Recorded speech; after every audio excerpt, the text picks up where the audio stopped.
ஹல்லேலூயா. இந்த ஆசீர்வாதமான நேரத்தில் நம்ம கொஞ்ச நேரம் தேவனுடைய வார்த்தையை தியானித்து அந்த வார்த்தையில் உள்ள ஆசீர்வாதங்களை நாம் பெற்றுக்கொள்வோம். மத்தேயு எழுதின சுவிசேஷம் 8ஆம் அதிகாரம் அதனுடைய 13ஆம் வசனத்தை வாசிப்போம்.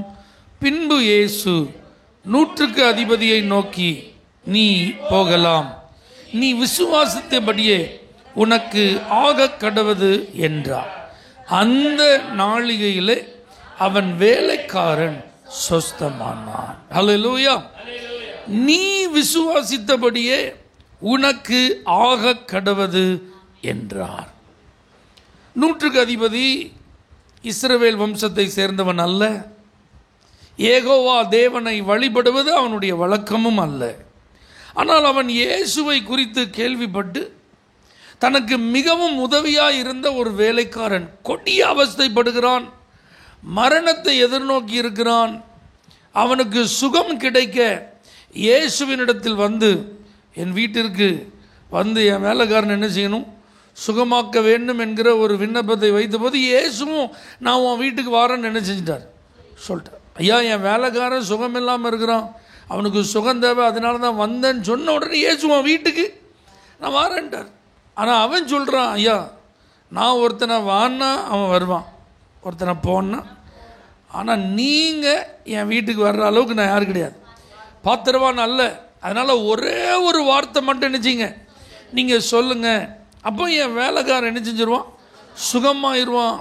இயேசுக்கு அது ரொம்ப ஆச்சரியமாக இருந்ததுனால தன்னுடைய சீசர்கள் அவரை பின்பற்றின கூட்டத்தை பார்த்து சொல்கிறாரு, இஸ்ரவேலர்களுக்குள்ள கூட இப்படி ஒரு விசுவாசத்தை நாம் பார்த்ததில்லை அப்படின்னு ஆண்டவர் சொல்லிட்டு அந்த 100க்கு அதிபதியை பார்த்து சொல்கிறார், நீ போகலாம், நீ விசுவாசித்தபடியே உனக்கு ஆக கடவுதுன்ட்டார். அப்போ நீங்கள் நல்லா புரிஞ்சுக்கோங்க, நம்முடைய விசுவாசம்தான் நாம் எதிர்பார்க்கிற அற்புதத்திற்கு உதவி செய்ய போகிறோம். அல்லேலூயா. நீங்கள் ஆண்டவரை விசுவாசிப்பது உண்மைன்னா உங்களுக்கு அற்புதம் கண்டிப்பாக நடக்கும். ஆண்டவர் இந்த இடத்துல அவனுடைய வீட்டிற்கு போகலை, வியாதியாய் கிடந்த அந்த மனிதன் அவர் பார்க்கல, அவன் மேலே தன்னுடைய கரத்தை என்ன செய்யலை, வைக்கலை, அவனை பார்த்து ஒரு வார்த்தை என்ன செய்யலை, அவர் பேசலை.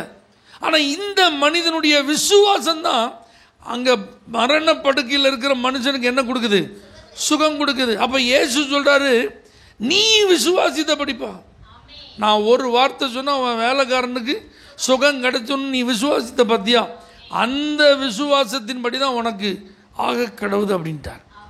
அப்போ பாருங்க, இன்னைக்கு நமக்கு தேவனுடைய வார்த்தை கணக்கில் அடங்காமல் இருக்கிறது. சுகத்தை பெற்றுக்கொள்ள விசுவாசிப்பதற்கு ஏற்ற நல்ல வசனங்கள் பைபிளில் நிறைய இருக்கு. அப்போ அந்த வசனங்களை நீங்கள் விசுவாசித்தால் நீங்கள் விசுவாசித்தபடி நடக்கும். அது எத்தனை பேருக்கு நான் சொல்றது புரியுது? அல்லேலூயா. வாதை உன் கூடாரத்தை அணுகாது, பொல்லாப்பு உனக்கு நேரிடார். இது ஒரு வார்த்தை. இந்த வார்த்தையை நான் விசுவாசித்தால் இந்த வசனத்தின்படி ஆண்டவர் என்ன பார்த்து என்ன சொல்வார், நீ விசுவாசித்தபடி உனக்கு ஆக கடவது. அல்லேலூயா. பைபிள் எழுதியிருக்க அப்பத்தையும் தண்ணீரையும் ஆசீர்வதித்து வியாதியை உன்னை விட்டு விலக்கினேன். இப்போ நான் சாப்பிட்ற சாப்பாடு, நான் குடிக்கிற நீர், ஆகாரம் அது ஆண்டவரால் ஆசீர்வதிக்கப்பட்டால் வியாதி என்ன நெருங்கவே முடியாது. ஏனெனில் பெரும்பாலான உடல் உபாதைகளுக்கு காரணம் உணவு, நீர். இதில் ஏற்படுகிற பாதிப்பு மாசு தான் நிறைய நேரங்கள் என்ன செய்யுது, உடலை பாதிக்குது. அப்போ கர்த்தர் எனக்கு தருகிற அந்த ஆகாரத்தை நான் ஜெபத்தோடு, ஆண்டவரே நீங்கள் எனக்கு இந்த ஆகாரத்தை புசிப்பதற்கு நல்ல வாய்ப்பை தந்திருக்கிறீரே என்று நன்றி உணர்வோடு நான் சாப்பிடும்போது, அல்லேலூயா. எத்தனையோ பேர் பஞ்சத்தில் இருக்கும்போது எனக்கு சாப்பிட்றதுக்கு ஆண்டவர் என்ன தர்றார், ஆகாரம் தருகிறார். தண்ணீருக்காக எவ்வளோ பேர் என்ன செய்கிறாங்க, கஷ்டப்பட்டு இருக்கிறாங்க. ஆனால் நான் குடிக்கிறதுக்கு ஆண்டவர் எனக்கு என்ன தருகிறார், நல்ல தண்ணீரை தருகிறார். ஆண்டவரே இதற்கு நன்றி என்று நான் நன்றி உணர்வோடு ஸ்தோத்திரம் பண்ணி இதை நான் செய்தால் எனக்குள்ளே இப்போ ஒரு விசுவாசம் வருது. என்ன விசுவாசம்? ஆண்டவர் சொன்ன வசனத்தின்படி வியாதி என்னை விட்டு என்ன செஞ்சிடும், விலகிறோம். அப்போ என்னை பார்த்து ஆண்டவர் சொல்லுவார், அந்த 100க்கு அதிபதியை பார்த்து சொன்னது போல, நீ விசுவாசித்தபடியே உனக்கு ஆக கடவுள். வியாதியை ஒன்றை விட்டு நான் என்ன செஞ்சிட்டேன், விலக்கிட்டேன். அல்லேலூயா. அவருடைய தழும்புகளாலே குணமானீர்கள். பேதுரு தன்னுடைய நிருபத்தில் எழுதுகிறார், இப்போ இதை நம்ம வாசிக்கிறோம். நம்முடைய கரங்களில் இருக்கிற அந்த புதிய ஏற்பாட்டை நம்ம வாசித்து கொண்டே வரும்போது அவருடைய தழும்புகளாலே குணமானீர்கள் என்று எழுதப்பட்டிருக்கு. அப்போ அந்த வசனத்தை வாசிக்கும்போது ஏன் நோய்களை சுகமாக்க தான் அவர் உடலிலே தழும்புகளை ஏற்றுக்கொண்டார். அப்போ இன்னைக்கு இந்த பலவீனம் என் உடம்புல இருக்குது. அப்போ அவருடைய தழும்புள்ள கரம் என்னை தொட்டால் எனக்கு சுகம் கிடைக்குங்கிற ஒரு விசுவாசம் என் உள்ளத்தில் வந்துட்டுன்னா ஆண்டவர் என்ன பார்த்து சொல்லுவார், இப்போ நீ விசுவாசித்த பற்றியா, அதன்படி உனக்கு ஆக கடவுதுன்றார். ஏன்னா தொடர்ந்து வசனத்தை பார்க்க 17ஆம் வசனம், அவர் தாமே நம்முடைய பலவீனங்களை ஏற்றுக்கொண்டு நம்முடைய நோய்களை சுமந்தார் என்று ஏசாயா தீர்க்கதரிசியினால் உரைக்கப்பட்டது நிறைவேறும்படி இப்படி நடந்தது. ஏன்னா ஒரு இடத்துல மட்டும் அற்புதம் செஞ்சுட்டு ஆண்டவர் அமைதியா இருக்கல. பேதுருவினுடைய மாமியார் வீட்டுக்கு போறாரு. அந்த அம்மா எப்படி கிடக்குறாங்க, ஜுரமாக இருக்கிறாங்களாம். நம்ம சாதாரணமாக காய்ச்சல் நினச்சிட்டு இருக்கோம். அவங்க எழும்பவே முடியாத அளவுக்கு, அவங்க பிழைக்கவே மாட்டாங்கன்னு சொல்கிற அளவுக்கு அவங்களுக்கு அந்த பாதிப்பு இப்போ என்ன செஞ்சுருக்கு, வந்திருக்கு. ஆனால் இயேசு போய் தன்னுடைய கரத்தை தான் அவங்கள என்ன செஞ்சார், வைத்தார் அவங்க மேலே. அப்படி பிடிச்சி தூக்கி விட்டார். அவங்க எந்திரிச்சிட்டாங்க. எந்திரிச்ச உடனே எனக்கு ஏதாவது சாப்பாடு தாங்க, எனக்கு ஏதாவது குடிக்க தாங்க அப்படி கேட்கல. பைபிள் சொல்லுது அவங்க எழுந்திருந்து என்ன செஞ்சாங்க, அவர்களுக்கு பணிவிடை செய்தால். இயேசுநாதருக்கு மட்டும் இல்லை, அவரோட வந்த 12 சீசர்களுக்கும் சேர்த்து. நம்ம வீட்டுக்கு 4 விருந்தாள் வந்தாலே அவங்களுக்கு சாப்பாடு செய்கிறது ரொம்ப ரிஸ்க்கு. அதுவும் இப்படி பலவீனப்பட்டு சுகவீனப்பட்டு பலனை இழந்து போயிருந்த ஒரு ஆள் திடீர்னு அன்னைக்கு தான் சுகமாகி திரும்ப பழையபடி எல்லா வேலையும் இழுத்து போட்டு பார்க்க முடியுமா? ஆனால் பாருங்கள், பைபிள் சொல்லுது இந்த தாயார் அந்த சுகம் கிடைத்த அடுத்த நிமிஷம் அவர்கள் இயல்பு நிலைக்கு திரும்பி விட்டார்கள். அப்போ இதுக்கப்புறம் தான் இந்த வசனம் சொல்லுது, ஏசாயா தீர்க்கதரிசி சொன்ன வார்த்தை நிறைவேறிற்று. ஏன்னா நம்முடைய பலவீனங்களை அவர் தாம் என்ன செய்திருக்கிறார், சுமந்தார். அல்லேலூயா. அப்போ இந்த வசனங்களை நான் வாசிக்கும் போது எனக்குள்ள என்ன வரணும், விசுவாசம் வரணும். இப்படிப்பட்ட வசனங்களை குறித்து நீங்க கேட்கும் போது உங்களுக்குள்ள என்ன வரணும், விசுவாசம் வரணும். ஏன்னா விசுவாசம் கேள்வியினால தான் வரும். கேள்வி தேவனுடைய வார்த்தையினால தான் வரும். விசுவாசம் நீங்கள் கேட்குறீங்களே, கர்த்தருடைய வார்த்தையிலேருந்து நீங்கள் கேட்குறீங்களே, அதுலேருந்து உங்களுக்கு வரும். ஆமென் சொல்லுங்க. அல்லேலூயா. பாருங்க, இதை தொடர்ந்த சம்பவங்களில் இயேசுநாதர் தன்னுடைய சீசர்களோடு படகுல போகிறாரு. அப்போ பயங்கரமான காற்றில் அந்த படகு அகப்படுகிறது. அந்த சீசர்கள் எல்லாரும் தங்களால் முயன்று அவர்கள் அதிலிருந்து தப்பிப்பதற்கு ஏதாவது வழி இருக்கிறதா, காப்பாற்றப்படுவதற்கு வாய்ப்புகள் இருக்கிறதா, கரை சேர முடியுமா அப்படின்னு ட்ரை பண்ணுறாங்க. முடியலை. உடனே பயந்து அங்கே தூங்கிட்டு இருக்கிற இயேசு என்ன செய்கிறாங்க, எழுப்புறாங்க. அப்போ இயேசு அவங்கள பார்த்து என்ன சொல்கிறாரு, 26வது வசனத்தில், அற்ப விசுவாசிகளை ஏன் பயப்படுகிறீர்கள். அல்லேலூயா. ஏன் பயப்படுறீங்க அப்படின்னு சொல்லாமல் ஃப்ரெண்ட்ஸ், சிநேகிதர்களே, சீசர்களே, அல்லேலூயா அப்படின்னு சொல்லல ஆண்டவர். ஆமென் சொல்லுங்க. ஆண்டவர் எப்படி சொல்றாரு, அற்ப ஏன்னா தொடர்ந்து அற்புதத்தை பார்த்துட்டே வராங்க. தங்களோடு இருக்கிற இயேசு செய்கிற அற்புதத்தெல்லாம் பார்த்துட்டே வரான். இப்போ அதே இயேசு தான் அவர்களோடு என்ன செய்கிறார், இருக்கிறார். ஒருத்தன் வீட்டுக்கே வர வேண்டாம், ஒரு வார்த்தையை சொல்லுங்க, என் வேலைக்காரனுக்கு சுகம் கிடைக்கும் சொல்றான். அதை மாதிரி நீங்க படுத்தே இருங்க ஏசப்பா, ஆனால் இந்த காற்றை பார்த்து கொஞ்சம் சைலண்டாருன்னு சொல்லுங்க, இந்த கடலை பார்த்து கொந்தளிக்காதுன்னு சொல்லுங்க. அப்படி சொல்ல வேண்டிய இடத்துல யார் இருக்கா, சீசர்கள் இருக்கிறாங்க. அல்லேலூயா. அல்லது பயந்து கொண்டிருக்கிற சீசர்கள் டக்குன்னு அவருடைய கரத்தை ஓடி வந்து பிடிச்சி, அல்லேலூயா, நீங்க இருக்கிறதுனால நாங்கள் என்ன செய்ய மாட்டோம், பயப்பட மாட்டோம்னு சொல்ற நிலையில இருக்கிறாங்க. ஆனால் அவர்கள் இப்போ பயந்து உயிர் போயிருமோன்னு சொல்லி என்ன செஞ்சிட்டு இருக்காங்க, அப்படியே கலங்கி கொண்டிருக்கிறார்கள். காரணம் என்னன்னா அவங்களுக்கு விசுவாசமே இல்லை. அதனால தான் ஆண்டவர் அவங்களுக்கு ஒரு பேர் வைக்கிறாரு, அற்ப விசுவாசிகளை. அல்லேலூயா. அப்போ ஆண்டவர் நம்மிடத்தில் எதிர்பார்ப்பதெல்லாம் விசுவாசம் தான். அவரை நீங்கள் நம்பணும், அவருடைய வார்த்தையை நீங்கள் என்ன செய்யணும், நம்பணும். அவர் செய்கிற செய்கைகளை எல்லாம் பார்த்து கேட்டு அதெல்லாம் நம்ம அப்படியே விட்டுட்டு என்ன செஞ்சிடக்கூடாது, போயிடக்கூடாது. நமக்கு இக்கட்டு வரும்போது, நமக்கு ஆபத்து வரும்போது, நமக்கு ஒரு பாதிப்பு வரும்போது, நமக்கு ஒரு பிரச்சனை வரும்போது, நம்முடைய சரீரம் பலவீனப்படும் போது நமக்குள் அந்த விசுவாசத்தை கர்த்தர் எதிர்பார்க்கிறார். அப்படி எதிர்பார்த்தாதான் ஆண்டவர் நம்மளை பார்த்து சொல்லுவார், நீ விசுவாசித்தபடியே உனக்கு ஆகணும். அப்படின்னா என்னது, நீ நம்புறபடி தான் உனக்கு நடக்குன்ற.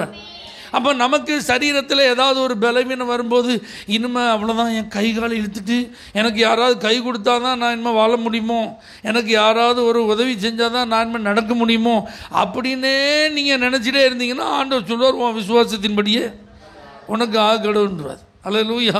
38 வருஷம் படுத்திருந்த மனுஷனை உன் படுக்கையை எடுத்துக்கொண்டு நடன்னு சொன்ன வசனத்தை வாசிக்கிற நாம ஒரு நாள் கையில் இருக்கிற வலியை பார்த்து கை நின்றுமோ, ஒரு நாள் இடுப்பில் இருக்கிற வலியை பார்த்து, ஒரு நாள் முதுகில் இருக்கிற வலியை பார்த்து, ஒரு நாள் காலில் ஏற்படுகிற வலியை பார்த்து அவ்வளோதான் போச்சு, நமக்கு வயசாகிட்டே இருக்கு, இனிமேல் ஒன்றுமே என்ன செய்ய முடியாது, செய்ய முடியாது. ஏசுநாதர் வயசை காட்டிலும் அவன் வியாதிக்கு வயசு கூட. அல்லேலூயா. ஏசுநாதர் இந்த பூமியில் 33 வருஷம் தான் உயிர் வாழ்ந்தார். ஆனால் அவன் வியாதியஸ்தனா படுத்திருக்கிற வருஷமே எத்தனை வருஷம்? 38 வருஷம். அப்போ அவனுக்கு எவ்வளோ வயசு இருக்கும் பாருங்க.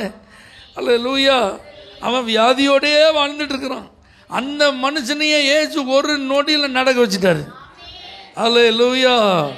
அப்போ நம்மிடத்தில் அவர் என்ன எதிர்பார்க்க, நீ விசுவாசிக்கிறியா? அதுதான் ஆண்டவர் எதிர்பார்க்கிறார். இப்போ பாருங்க, அடுத்த அதிகாரத்தில் ஒரு 4 சகோதரர்கள் படுக்கையில் ஒருத்தனை தூக்கி கட்டலோட தூக்கிட்டு வந்துட்டான். ஆமென். வீட்டுக்குள்ளே உள்ளே வர முடியல, அதனால மேல் கூரையை பிச்சுட்டு நினைச்சாங்க, உள்ளே இறக்குறாங்க. ஏசு பாருங்க, படுத்திருக்கிறவன் விசுவாசத்தை பார்க்கல, தூக்கிட்டு வந்த விசுவாசத்தை பார்த்தன்றாரு. அவர்களுடைய விசுவாசத்தை பார்த்து அல்லேலூயா அவனை எலும்பி நடக்க வச்சுட்டார். ஆமென். அப்போ அவங்க விசுவாசித்ததை கத்திருப்பாங்க. அப்போ ஆண்டவருக்கு தெரியும் தேவையுள்ள ஆள் விசுவாசிக்குதா. அல்லேலூயா. எதிர்பார்ப்போடு வர்றாங்களா, நம்பிக்கையோடு இவங்க இருக்கிறாங்களா. அல்லேலூயா. ஒத்தையா ரெட்டையாக போட்டுட்டுலாம் ஆண்டவர்கிட்ட வரக்கூடாது. ஆமென் சொல்லுங்க. சுகம் தந்தா பார்ப்போம், சுகம் தரலன்னா விட்டுருவோம், அப்படிலாம் வரக்கூடாது. சுகத்தை கர்த்தர் தருவார், அதுக்கு தான் நான் வாரேன். விடுதலையை கர்த்தர் எனக்கு இன்னைக்கு தருவார், அந்த நிச்சயத்தோடு தான் நான் ஜெபமே பண்ணுறேன். இன்னைக்கு தெய்வீக சுகம் என் உடம்புல உண்டாகும். அடுத்த செக்கப்புக்கு போகும்போது அந்த பாதிப்பு என் உடல்ல என்ன செய்யாது, இருக்காது. அல்லேலூயா. ஏன்னா நீ விசுவாசித்தபடி. நல்லா புரிஞ்சுக்கோங்க, விசுவாசங்கிற ஃபேக்டர் இருக்கு பார்த்தீங்களா, இதை மாதிரி பவர்ஃபுல்லான ஃபேக்டர் எதுவுமே கிடையாது. விசுவாசத்தினால மலையவே பெயர்த்துலான்னு கருத்த சொல்கிறேன். அல்லேலூயா.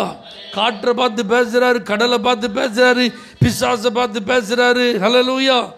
உன் வேதனை நீங்கி சுகமாறுன்னு சொல்கிறாரு. எல்லாமே எப்படி அவர் அதிகாரத்தோடு பேசிட்டு இந்த காரியத்தெல்லாம் செய்கிறாரு. இயேசுவால் எல்லாம் செய்ய முடியும். அவரால் எந்த வியாதியும் சுகமாக்க முடியும். மரணத்துக்கு ஏதுவான எந்த வியாதியும் சுகமாக்க முடியும். மருத்துவர்கள் கைவிட்ட எந்த வியாதியஸ்தரையும் அவரால் சுகமாக்க முடியும். இது குணமாக்கவே முடியாதுன்னு சொல்லப்பட்ட வியாதியை இயேசுவால் சுகமாக்க முடியும். செத்தே போனால் கூட இயேசுவால் உயிரோடு எழுப்ப முடியும். ஆனால் அது சம்பந்தப்பட்ட நபர்களுக்கு விசுவாசம் தேவை. எவ்வீரோவை பார்த்து சொல்கிறார், பயப்படாத விசுவாசம் உள்ளவனார். உன் வீட்டிலேருந்து வந்த செய்தி உண்மையாக இருக்கலாம். அல்லேலூயா. ஆனால் நான் சொல்கிறேன், நீ தைரியமாக என் பின்னாடி வா, விசுவாசத்தோடு என் பின்னாடி வா. பிள்ளை மறிக்கவில்லைன்னு சொன்னால் எல்லாம் சிரிக்கிறான். பல்ஸ் பார்த்தது நாங்கள். அல்லேலூயா. செத்துட்டான்னு கன்ஃபார்ம் பண்ணி என்ன செஞ்சுருக்கோம், எல்லாம் ரெடி பண்ணி வச்சுருக்குறோம். நீ இவர் என்னமோ புதுசாக என்ன செஞ்சுருக்கிறார். ஆனால் அடுத்த நிமிஷம் அவர் வீட்டுக்குள்ளே போய் கைப்பிடிச்சி, சிறு பெண்ணே எழுந்துருன்னார். அவ்வளோதான். இப்போ இந்த தகப்பன் விசுவாசம் இல்லாதவனாக இருந்திருந்தா ஆண்டவர் இந்த அற்புதத்தை என்ன செஞ்சுருக்க மாட்டார். இவன் மட்டும் பரவாயில்ல இயேசுவே, நீங்கள் கொஞ்சம் பிஸியாக தான் இருக்கீங்க, பாவம் வழியில் வேறு அந்த அம்மாவுக்கு அற்புதம் செஞ்சு அங்கே ஒரு க்ரூசைடு வேறு என்ன செஞ்சிட்ருக்கு, இதை மாதிரி எத்தனை பேர் உங்களுக்கு வெயிட் பண்ணிட்டு இருக்காங்களே தெரில, அதான் இன்ஃபர்மேஷன் வந்துட்டுல, என் பிள்ளை செத்துட்டா சரி அவள் ஏதாவது காப்பாற்றப்பட முடியுமான்னு கடைசி அவர் முயற்சி செய்யணும்னு உங்கள்கிட்ட என்ன செஞ்சேன், வந்தேன். சரி அவள் செத்துட்டாள், அதனால் நீங்கள் வேணால் உங்கள் வழியில் வேறு ஊழியத்துக்கு போங்க அப்படின்ன மாதிரி இவன் ஏதாவது சொல்லியிருந்தா ஆண்டவர் என்ன செஞ்சிருப்பார், போயிருப்பார். அவ்வளோதான். ஆனால் நீ பயப்படாத விசுவாசம் உள்ளவனா இருன்னு சொன்னான்னா அவன் எப்படி இருந்தான். அதனால தான் அவன் விசுவாசித்தபடினால்தான் அவன் மக உயிரோடு வந்தான். அல்லேலூயா. கட்டி மறையுன்னு கட்டி இருக்கிறவங்க விசுவாசித்தா கட்டி மறைஞ்சிடும். புண்ணு ஆறுன்னு புண்ணு இருக்கிறவங்க விசுவாசித்தா புண்ணு ஆறிடும். அடைப்புலாம் நீங்கிரும் சொல்லி அடைப்பு இருக்கிறவங்க விசுவாசித்தா அடைப்பு நீங்கிரும். கிட்னி மறுபடியும் நல்ல நிலையில் இயங்கும்னு கிட்னி பாதிக்கப்பட்டவங்க விசுவாசித்தால் கண்டிப்பா கிட்னி சீரா இயங்கும். அல்சர் சுகமாகணும், அல்சரில் பாதிக்கப்பட்டவங்க விசுவாசித்தால் குடல்ல இருக்கிற புண்ணை கத்தர் ஆற பண்ணுவார். அல்லேலூயா. கேன்சர் வியாதியிலேருந்து கர்த்தர் எனக்கு சுகம் தருவார்னு கேன்சர் வியாதி உள்ளவங்க விசுவாசித்தால் கண்டிப்பா அந்த கேன்சர் வியாதியிலிருந்து ஆண்டவர் என்ன தருவார்? சுகம் தருவார். ஏன்னா நீ விசுவாசித்தபடி தான். அப்போ ஆண்டவர் நம்ம எல்லார்ட்டையும் என்ன எதிர்பார்க்கிறார்? விசுவாசிக்கிறோமா? வசனத்தை நல்லா பிடிச்சிக்கோங்க, வார்த்தையை நல்லா பிடிச்சிக்கோங்க. ஆண்டவர் சுகம் சம்பந்தப்பட்ட வசனத்தை எங்கெல்லாம் எழுதி தந்திருக்கிறார். அல்லேலூயா. அதெல்லாம் நீங்கள் வாசிங்க, அதெல்லாம் விசுவாசிங்க. இது எனக்காக தான் என்ன செய்யப்பட்டிருக்கு, எழுதப்பட்டிருக்குன்னு நீங்கள் நம்பணும். ஸ்மித் விகில்ஸ்வொர்த் ஒரு வல்லமையான தேவ மனிதன், ஒரு மிஷினரி சொன்ன ஒரு ஆச்சரியமான சம்பவம் அவருடைய ஊழியத்தில் நடந்தது. ரொம்ப என்னுடைய விசுவாசத்திற்கு அது உதவியாக இருந்ததுனால உங்களுக்கு நான் சொல்கிறேன். மரித்தோர் அநேகர் அவர் உயிரோடு எழுப்பியிருக்கிறார். அவருடைய ஊழியத்தில் ஒரு நாள் பாருங்கள், இரவு உணவுக்காக அவர் ஒரு வீட்டிற்கு அழைக்கப்பட்டிருந்தார். இப்போ அங்கே போய் அழைத்த நபரோடு அவர் சேர்ந்து சாப்பிட்றாரு. சாப்பிட்டுட்டே இருக்கும்போது 2 பேர் பேசிகிட்டே இருக்கிறாங்க. அதில் அலங்கார வாசலில் நடக்க முடியாமல் ஒரு மனுஷனை கொண்டு வந்து வச்சாங்களே, அந்த அற்புதத்தை குறித்து 2 பேரும் பேசிகிட்டே இருந்தாங்க. இப்போ சாப்பிட்டு முடிச்சாச்சு. இவர் தன்னுடைய அறையில் போய் என்ன செய்யணும், ஓய்வு எடுக்கணும் அப்படின்னு சொல்லி எழும்பும்போது தான் தன்னை விருந்துக்கு அழைத்த நபரை பார்க்குறாரு. அவருக்கு 2 கால் இல்லை. அவருக்கு 2 கால் இல்லை. இப்போ ஸ்மித் விகில்ஸ்வொர்த் அந்த நபரை பார்த்து சொன்னாராம், நாளைக்கு காலையில் உங்கள் காலுக்கு ஏற்ற ஒரு ஷூவை வாங்கி போட்டுக்கோங்கன்ட்டார். அல்லேலூயா. அவர் சொல்லிட்டு தூங்க போயிட்டார். இவருக்கு பாருங்கள், மறுநாள் காலையில் நேராக ஷூ கடையில் போய் நின்னார். ஷூ கடை திறக்கிறதுக்கு முன்னாடி இப்போ ஓனர் வந்து திறக்கிறாரு. இவர் நிற்கிறார். என்னையான்னு கேட்டால், என் காலுக்கு ஷூ வாங்க வந்திருக்கேன்.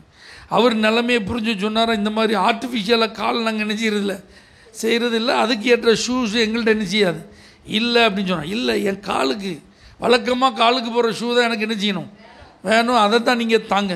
அந்தாலும் பார்த்தா காலையிலே முதல் இவர்கிட்ட நம்ம என்ன போராடிட்டு இருக்க, உங்கள் கால் அளவு என்னன்னு கேட்டால் 10ஆம் நம்பர்னாராம். இந்த கடைக்காரர் உள்ளே போய் 10ஆம் நம்பர் ஷூவை எடுத்துகிட்டு வெளியில் வரக்குள்ளே ஒரு கால் வளர்ந்துட்டான். எப்படி இருக்கு யோசிச்சு பாருங்க. நம்ப முடியாது, இதெல்லாம் நடந்திருக்கு. அல்லேலூயா. இப்போ ஸ்மித் விகில்ஸ்வொர்த் ஒரு பவர்ஃபுல் சர்வெண்ட் ஆஃப் காட் தான், அதில் சந்தேகமே இல்லை. தேவன் அவரை வல்லமையாக பயன்படுத்தியிருக்கிற உண்மை தான். ஆனால் நான் இதில் வலியுறுத்த விரும்புகிற ஒரு காரியம் என்னென்னா, இந்த வார்த்தையை ஒருத்தன் நம்பினா பார்த்தீங்களா, விசுவாசம் தான். பார்த்தீங்களா, காலே இல்லை, ஆனால் உன் காலுக்கு நாளைக்கு ஷூ வாங்கி மாட்டேன்னு சொன்ன அந்த வார்த்தையை நம்பி போனார். பார்த்தீங்களா, ஷூ கடையில் நிற்கிற வரைக்கும் கால் வரலைங்க. ஷூ கடைக்கார்ட்ட பேசுகிற வரைக்கும் கால் என்ன செய்யலை, அளவை சொல்லி அவன் எடுக்க உள்ளே போயிட்டு வரக்குள்ளே கால் வளர்ந்துட்டு, இல்லாத கால் வளர்ந்துட்டு. நீ விசுவாசித்தபடியே உனக்கு ஆக கடவுள். இன்னைக்கும் அப்படி இயேசு அற்புதம் செய்கிறார். அல்லேலூயா. உங்கள் விசுவாசத்தெல்லாம் கர்த்தர் தட்டி எழுப்புவாராக. ஆண்டவர் மேலே, அவருடைய வார்த்தை மேலே இனம் புரியாத ஒரு நம்பிக்கை உங்களுக்கு வரட்டும். அளவு கடந்த ஒரு நம்பிக்கை உங்களுக்கு வரட்டும். யாரும் தடுக்க முடியாத ஒரு விசுவாசம் உங்களுக்குள்ள பெருகட்டும். ஹல்லேலூயா. ஆண்டவரை நீங்க நம்புறதுல ஒரு போது சந்தேகத்திற்கு என்ன செய்யாதீங்க. அதனால தான் கடுகு அளவு விசுவாசம் இருந்தால் போதுன்றார், மழையவே பெயர்த்துலான்றார். இவ்வளோ விசுவாசம், கடுகு அளவு கொஞ்சம் விசுவாசம் உண்மையாக இருந்தால் போதுங்க. அல்லேலூயா. ஆண்டவர் மேலே, அவருடைய வார்த்தை மேலே, அவருடைய வல்லமை மேலே நீங்கள் விசுவாசம் வைத்தா போதும். ஆண்டவர் சொல்ல, நீங்கள் யாராக இருந்தாலும், நீங்கள் புது விசுவாசி, பழைய விசுவாசி, இன்றைக்கி தான் இயேசுவை முதல் சந்திக்கு யாராக இருந்தாலும், 12 வருஷம் பாதிக்கப்பட்ட அந்த அம்மா அன்னைக்கு தான் ஃபஸ்ட் டைம் இயேசுவை மீட் பண்ணுறாங்க. இயேசுப்பா சொல்கிறாங்க, ஓ விசுவாசம் ஒன்று ரட்சித்தது. அல்லேலூயா. கண் பார்வையற்ற மனிதன், நான் உனக்கு என்ன செய்ய வேண்டும் அப்படி கேட்ட உடனே நான் பார்வை அடைய வேண்டும்னா உன் விசுவாசத்தின்படி உனக்கு ஆக்கணும். அவ்வளோதான். இவங்களாம் the very first time they மெட் ஜீசஸ். இயேசுவை முதல் சந்திச்சாங்க, ஆனால் நம்பிக்கையோடு சந்திச்சாங்க, விசுவாசத்தோடு சந்திச்சாங்க. நம்மளாம் எத்தனை வருஷமாக இயேசுவை பின்பற்றுகிறோம்? நமக்கு எத்தனை வருஷம் பைபிள் வசனம் தெரியும்? இவ்வளோ வசனங்கள் தெரிஞ்சும் நமக்கு என்ன வரமாட்டேன்னுது? அற்புதத்தை பெற்றுக்கொள்வதற்கு ஏற்ற விசுவாசம் வரமாட்டேங்குது. அதிசயத்தை காணத்தக்க விசுவாசம் வரல. ஆனால் இன்னைக்கு வரட்டும். இன்னைக்கு கர்த்தர் அந்த விசுவாசத்தை நம்முடைய உள்ளங்களில் வர்த்திக்க பண்ணட்டும். ஆண்டோடைய வார்த்தையை நீங்கள் வாசிக்கும் போது உங்கள் உள்ளம் கொழுந்து விட்டு எரியட்டும். உங்களுடைய உள்ள நம்பிக்கையினால் நிரம்பட்டும். அதுதான் பைபிள் சொல்லுது, கர்த்தர் தம்மை நம்புகிறவர்களை அறிந்திருக்கிறார். நீங்கள் அவரை நம்பிட்டீங்கன்னா அவர் உங்களை பார்த்து உடனே திரும்பி சொல்லிடுவார். 100க்கு அதிபதியை பார்த்து சொன்னது மாதிரி உங்களை பார்த்து நேரடியாகவே சொல்லிடுவார், நீ விசுவாசித்தபடியே உனக்கு ஆக்கடவர். எத்தனை பேர் ஆண்டவர்கிட்ட இந்த வார்த்தையை கேட்க ஆசைப்படுறீங்க? அல்லேலூயா. ஏன்னா நாம் நம்புவது ஒரு மனிதனை அல்ல, அல்லேலூயா. நாம் நம்புவது ஜீவனுள்ள தேவனை, வல்லமையுள்ள தேவனை, அதிகாரம் நிறைந்த தேவனை, அற்புதம் செய்கிற தேவனை. அவரை நம்பினவங்களை அவர் ஒரு நாளும் ஏமாற்றவே மாட்டார். கண்ணில் மூடி ஆண்டவரை ஜெபம் பண்ணுங்க. உங்களை நான் நம்புவேன் ஆண்டவரே, உங்கள் வார்த்தையை நான் நம்புவேன் ஆண்டவரே. அந்த 100க்கு அதிபதி சொல்கிறான், ஒரே ஒரு வார்த்தை நீங்கள் சொன்னால் போதும், என் வேலைக்காரனுக்கு சுகம் கிடைச்சிடும் ஆண்டவரே. ஹல்லேலூயா, ஹல்லேலூயா, ஹல்லேலூயா. ஆண்டவர்கிட்ட சொல்லிங்க, ஏசப்பா உங்கள் வார்த்தையை நான் நம்புகிறேன். சுகம் சம்மந்தப்பட்ட வசனங்கள் எழுதப்பட்டது எனக்காக தான், என்னுடைய சுகத்துக்கு தான், என்னுடைய விடுதலைக்கு தான், என்னுடைய ஆரோக்கியத்திற்கு தான், என்னுடைய ஆசீர்வாதத்திற்கு தான்.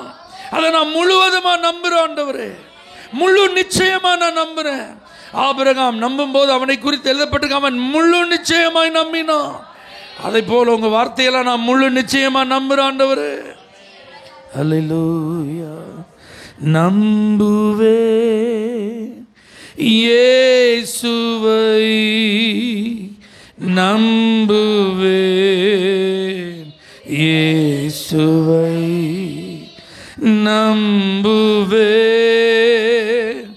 இயேசுவை, நம்புவே இயேசுவை, நம்புவேன் இறுதி வரை, நம்புவேன் இறுதி வரை, நம்புவேன் இறுதி வரை, நம்புவேன் இறுதி வரை, நம்புவேன் என் இயேசு ஒருவரை,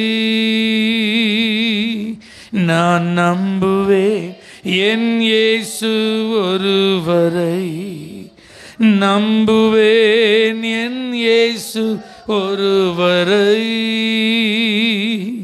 நான் நம்புவேன் என் இயேசு ஒருவரை. பிதாவே, இயேசுவே, தூய ஆவியானவரே, உங்களை முழு நிச்சயமாக நாங்கள் நம்புகிறோம். நீ விசுவாசித்தபடியே உனக்கு ஆக கிடவுதுன்னு நீங்கள் சொல்லியிருக்கீங்க. உங்களுடைய பிள்ளைகள் எந்தெந்த காரியத்தில் உங்களை விசுவாசிக்கிறாங்களோ அந்தந்த காரியங்கள் அப்படியே ஆகட்டும். இவர்கள் கர்த்தரை விசுவாசித்தபடியினால் அந்த 100க்கு அதிபதியை போல ஒரு வல்லமையான சாட்சிகளாய் மாறுவார்களா?